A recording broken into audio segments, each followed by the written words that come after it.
do videa a tohle video je o tom, že vám dám takovou menší prosbu a taky pár otázek, na které vám prosím budete dolů odpovědět v komentářích.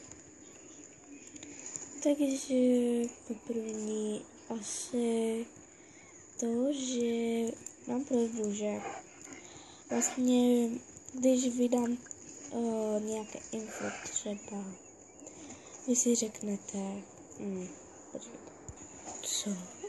Super, Kate vydal nové video, tak to si koukneme, co to je.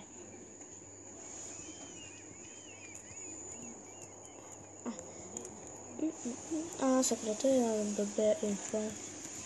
Tam nic. A nebo ona vydala nové video.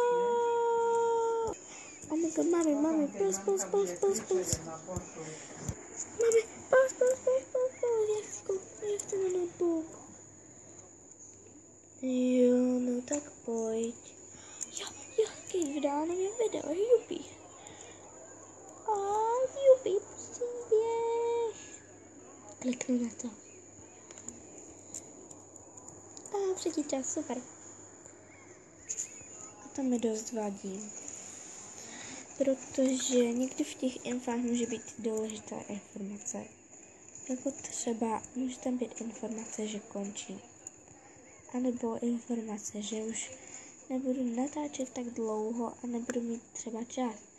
A nebo informace, že jednoducho, že zruším tenhle kanál, anebo že přestanu točit zase. A teďka ty otázky. Takže poprvé.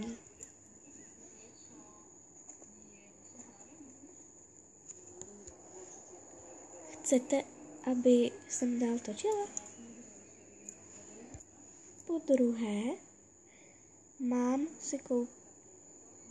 si koupit Lifetime.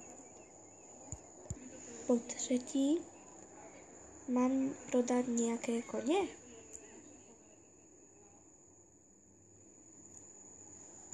Po čtvrté, mám zůstat youtuberem.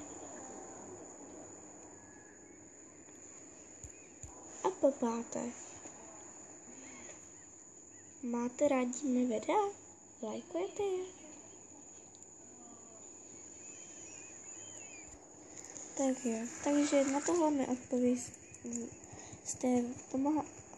dolů v komentářích a byla bych jsem ráda, kdybyste můj channel, nebo vlastně můj YouTube channel, sdíleli na Facebooku a nebo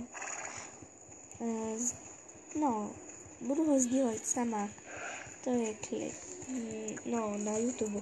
Ale na Facebooku by jsem byla taky ráda, protože mě minule někdo nahlásil Facebook a tam někdo byla Bora Dogal, které jsem už dávno zrušila odběr, protože mě nahlásila. Takže čau.